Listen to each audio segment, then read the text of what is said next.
الله وحده لا شريك له وأشهد أن محمدا عبده ورسوله لا نبي ولا رسول بعده اللهم صل وسلم وبارك على محمد وعلى آل محمد كما صليت على إبراهيم وبارك على محمد وعلى آل محمد كما باركت على إبراهيم وعلى آل إبراهيم في العالمين إنك حميد مجيد أما بعد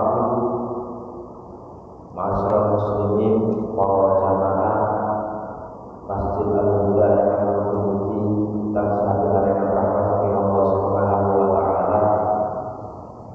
Puji syukur monggo senantiasa kita aturkan dumateng Allah Subhanahu wa taala ingkang sampun maring kita sedaya pinten-pinten rahmat, sampun maring kita sedaya pinten-pinten keutamaan, sehingga kita sedaya ingkang hadir mriki samangke saged menghadiri kembali kados alhamdulillah senajan niki tasih sasi Syawal biasanya kata pengawasan itu sing mantu Ramadan itu libur yang panjang. Tapi alhamdulillah dan mriki senajan ini Syawal tasih aksar hitung dinten sekitar hitung dinten, tapi alhamdulillah pengawasan rutin termasuk Al-Huda menika sampun dimulai kembali. Pertama rangkaian ini momen Syawal, kasih momen Syawal, momen hari raya Idul Fitri. Kula maturaken Allah minna wa minkum. Mugi-mugi Allah Subhanahu wa taala rami sedaya amalan-amalan ingkang kita lampahi selama sasi Ramadan. Mugi kula nyuwun pangapunten menawi interaksi kali para jamaah sedaya wonten kesalahan lan keliruan. Nah, kalau jamaah sedaya senajan kita sampun medal saking sasi Ramadan, tetapi ampun ngantos amalan-amalan kebaikan ingkang kita lampahi selama sasi Ramadan niku ugi berhenti. Senajan sasi Ramadan niku sampun lewat, tapi mugi-mugi semangat kita yang dalam melampaui kesayangan itu tasih membara istilahnya. Keranten memang Allah Subhanahu wa taala memang maringi utawi menentukan waktu-waktu tertentu di mana di waktu-waktu tertentu tersebut ketika kita melakukan suatu amal kebaikan akan dilipat gandakan pahala. Salah setunggalnya menika wekdal sasi Ramadan. Namun kita sedaya kedah paham lan kedah semerap lan kedah menyadari bilih kita niku boten gesang kan sasi Ramadan. Tapi ten sasi-sasi itu insyaallah qada hijjah. Niku ugi Allah Subhanahu wa taala maringi kita utawi kita ugi ada kewajiban-kewajiban ingkang kedah kita lampahi. Salah satu ulama ini cukup sepuh usianya, namanya Syekh Yusuf Al-Qaradawi. Piyambakipun nate dawuh ala man kana ya'budu faman kana ya'budu Ramadhana fa inna Ramadhana qad mata wa man kana ya'budu Allah fa inna Allaha hayyun la yamut. Ketahuilah bahwasanya siapa saja atau siapa yang menyembah bulan Ramadan, siapa yang menyembah bulan Ramadan, maka ketahuilah bahwasanya bulan Ramadan itu telah mata, telah meninggal. Maksudnya sampun berlalu. Yang akan namun fokus ibadah, konsentrasi ibadah namun sasi Ramadan sampun berlalu dan sampun kelewat. Wa man kana ya'budullah, tapi tiyang ingkang nyembah Allah. Fa innallaha hayyun la yamut. Ketahuilah bahwasanya Allah itu hayyun, Tuhan yang maha hidup, la yamut, dan Tuhan yang tidak akan pernah mati. Nah, ini salah satu dawuhipun Syekh Yusuf Al-Qaradawi terkait kalian konsistensi utawi keistiqomahan kita ing dalem nglampahi amalan kesaenan. Ampun ngantos kita ngandhalaken waktu-waktu tertentu lan melupakan waktu-waktu yang lain. Nah, Satu Syawal ini para jamaah sedaya ugi wonten syariat-syariat niku. Ingkang niku kangge janji supados kesaenan ingkang kita lampahi ten sasi Ramadan menika boten berhenti begitu saja. Salah satu syariat ingkang diajuraken Allah Subhanahu wa taala supados kita lampahi ten sasi Syawal inggih menika siam Sintan bin Syawal, puasa 6 hari di bulan Syawal. Ini salah satu hal syariat. Ingkang keutamaan lan fadilah sangat agung. Salah satu hal fadilah siam sasi Syawal 6 hari di bulan Syawal itu disebutkan dalam salah satu hadis.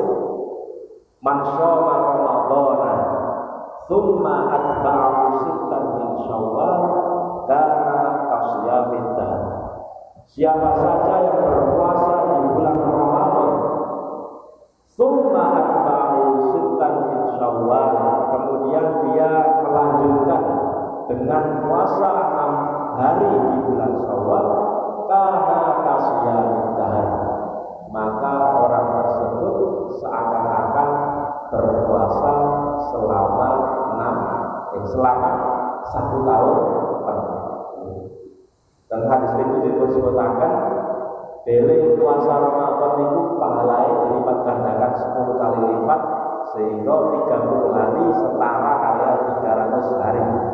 Lan puasa Syawal 6 hari itu dilipat gandakan 10 kali lipat, sehingga setara 60 hari. Jadi total 360 hari utawi setara kalian melampaui siam selama 1 tahun. Sinten ingkang tiap 1 tahun berturut-turut puasa gitu berhenti. Nah, tapi dengan melakukan ibadah puasa 60 hari atau 6 hari di bulan Syawal itu pahala yang setara. Nah, ini keutamaan lan fadilah ingkang besar. Rumiyin, masyarakat kita biasanya riyo kupat niku kan tanggal 8 Syawal biasa. Tanggal 8 Syawal. Nah niku ternyata enten sejarah ya lan kok riyo kupat niku tanggal 8 Syawal. Senajan riyo kupat niku boten enten hubungane dalam artian niku sekedar adat istiadat ya. Boten masuk ranah syariat. Boten enten Rasulullah ngajuraken riyo kupat. Tapi ini kan sejarah ya riyo kupat niku tanggal 8 Syawal. Itu ternyata kali kita menelusuri kitab tempat Syafi'i, masyarakat Indonesia itu kan kata ingkang mengandung mazhab Syafi'i. Tempat Syafi'i puasa 6 hari di bulan Syawal itu dianjurkan dilakukan langsung hari kedua. Terus misalnya saat ini riyatin, rumian riyatin ini dikenal Senin ya, salah Senin. Berarti langsung Selasa itu mulai puasa Syawal. Berarti hitungannya puasa Syawalnya mulai tanggal 2 berturut-turut 2, 3, 4, 5, 6 2, 3, 4, 5, 6. Nanti itu puasa Syawal 7. Nah berarti 6 hari. Nah mantun 6 hari puasa Syawal itu nembe enten dalam tanda kutip hari raya kedua yang disebut Riyadul Fitri. Nah ini sejarah yang ternyata. Nah, tapi saat ini kan poso Syawal itu sing dilayakan yang penting Riyadul Fitri. Niku salah satu kebiasaan. Senajan poso Syawal itu saged kita lampahi 30 utawi selama bulan Syawal selama bulan Syawal itu saged dilampahi. Poso Syawal itu boten harus 6 hari berturut-turut, saged terpisah-pisah selama itu dilampahi dan sasi Syawal. Nah, kata ibadah-ibadah itu kados misalnya sholat tarawih. Sholat tarawih yang kita lampahi setiap hari selama bulan Ramadan itu ugi luar Ramadan itu wonten ibadah ingkang mirip. Tarawih itu dilampahi kelawan berjamaah. Terus biasanya ngelampahane niku sak mantune sholat isya langsung. Nah, wonten ibadah ingkang mirip lan jabose niki barang ingkang setunggal. Tapi nek sasi Ramadan niku disebut tarawih. Tapi nek di luar Ramadan disebut sholat tahajud, ugi sholat qiyamul lail, sholat witir. Ingkang dianjuraken ugi dilampahi ten wengi di malam hari. Waktune niku berlangsung sejak ba'da sholat isya ngantos sebelum subuh. Nah, niku sholat qiyamul lail niku berlangsung selama. Terus niku saged dilampahi dilajengaken nek biasae dilampahi Rasulullah niku 11 rakaat. 11 rakaat. Sampai disebutkan salah setengah hadis yang diriwayatkan Aisyah, maka Rasulullah yazidu fi Ramadan wala fi ghairihi ala 11 rakaat. Jadi maksimal Rasulullah lampahi boten ngantos lebih dari 11 rakaat. Tapi saged kurang, paling boten niku setunggal rakaat witir. Utawi saged 2 rakaat yang mulai terus satu ibadah witir. Itu beberapa amalan yang harus kita laksanakan selama sasi Syawal. Nah, para jamaah sedaya, insyaallah dalam kesempatan ini kita badhe nglajengaken pengaosan kita yang seperti libur sasi Ramadan. Terakhir kita bahas fikih puasa. Nah, ini kita lajengaken malih pembahasan terkait fikih zakat. Kita terakhir sampai pembahasan zakat perdagangan. Nah, ini kita lajengaken zakat rikas dan makil. Nek jenis dua zakat ini kita tinggali zaman saat itu pada sejarah. Rikas itu artose zakat harta karun. Jadi enten tiyang nemu harta karun, lajeng harta karun itu kedah wajib bisa. Tapi zaman saat ini kan jarang baik. Bahkan mungkin wonten tiyang nemu harta karun. Nah, makanya kita bahas seperti rikas. Lajeng makdin itu artose zakat barang tambang. Barang tambang ini ugi napa boten sedaya tiyang utawi boten sembarangan tiyang saged menguasai. Bahkan nek ten negari kita barang tambang kados enten tambang emas, tambang perak misalnya, utawi nek sing lumayan nilai ekonomis tinggi tambang minyak bumi misalnya. Itu kan boten saged dikuasai secara individu, tapi niku zakate makin kali kepemilikane kelebet kepemilikan negara. Tapi terpilih dibahas zakat rikas makdil. Lan terakhir nanti kita bahas beberapa hukum terkait masalah zakat. Langsung mawon rikas. Dados rikas niku berasal dari kata ar-rizzu yang bermakna sesuatu yang terpendam di perut bumi, baik berupa barang tambang atau harta yang terpendam. Rikas. Jadi misalnya dengan kok duduk-duduk sawah, duduk-duduk tanah, ternyata kedua-kedua itu harta karun. Status harta karun itu ingkang dapat rikas. Secara istilah harta karun simpanan orang-orang jahiliyah yang terpendam di mana cara mendapatkannya tanpa memerlukan biaya atau usaha yang susah payah, baik berupa emas, perak atau lainnya. Ini rikas. Jadi syaratnya itu harta karun milik orang jahiliyah. Orang jahiliyah itu niku sinten? Berarti harta ini jelas boten milik tiang Islam. Nek barang-barang peninggalan misalnya katakan barang-barang peninggalan kerajaan masa lalu. Nek kerajaan ini kerajaan Islam, itu berarti boten kertus rikas. Kerana ini harta milik tiang Muslim yang tertentu. Tapi nek harta ini milik kerajaan Majapahit misalnya, kerajaan Hindu Buddha misalnya, jadi itu lebih disebut kalian rikas. Nah sedangkan makdin, nah ini wow, makdin kali rikas ini mirip, dan itu sama-sama barang tambang. Kata makdin berasal dari kata al-qadam yang berarti sumber dari sesuatu.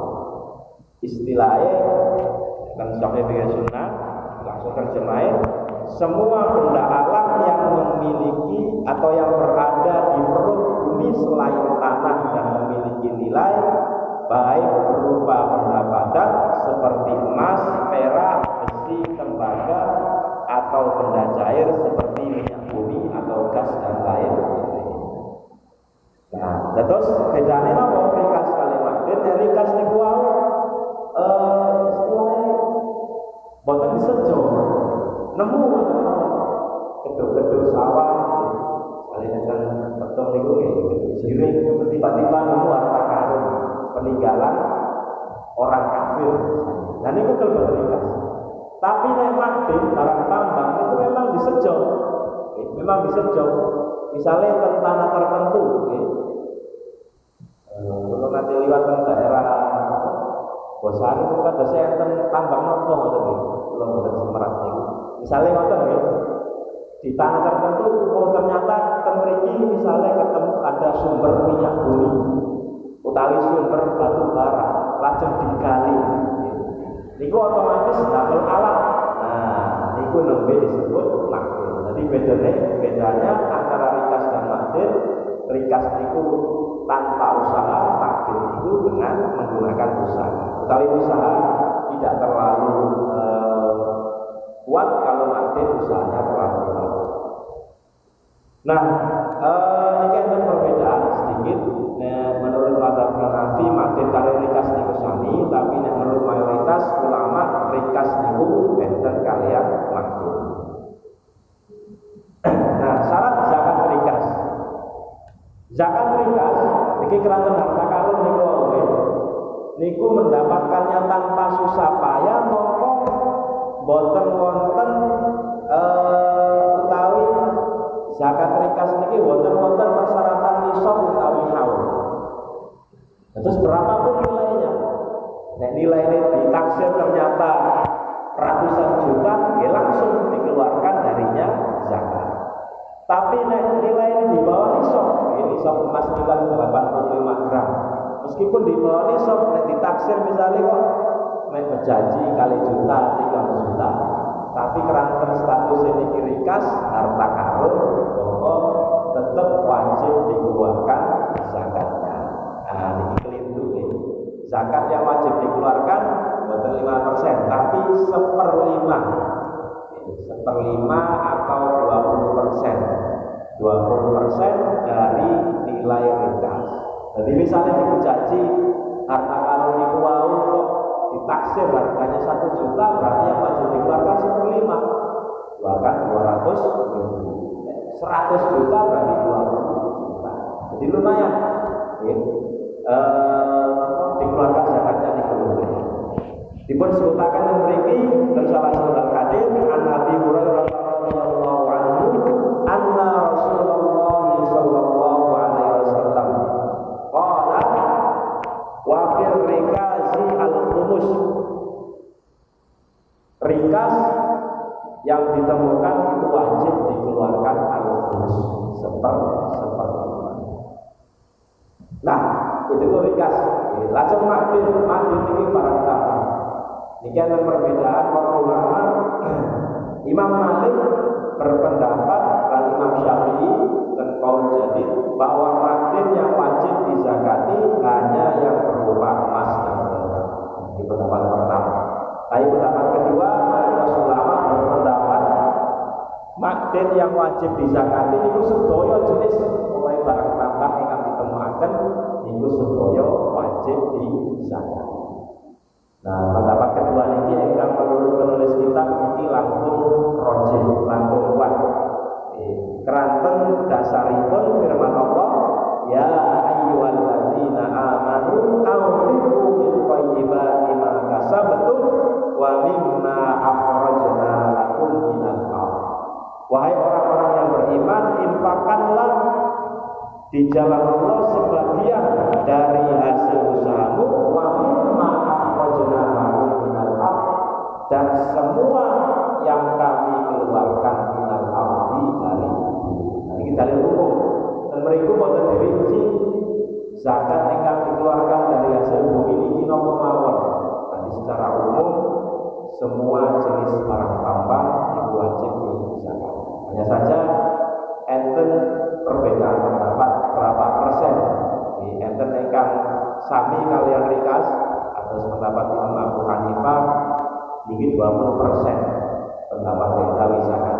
Enten rugi mayoritas ulama namun 2,5%. Karena dikiaskan kali emas.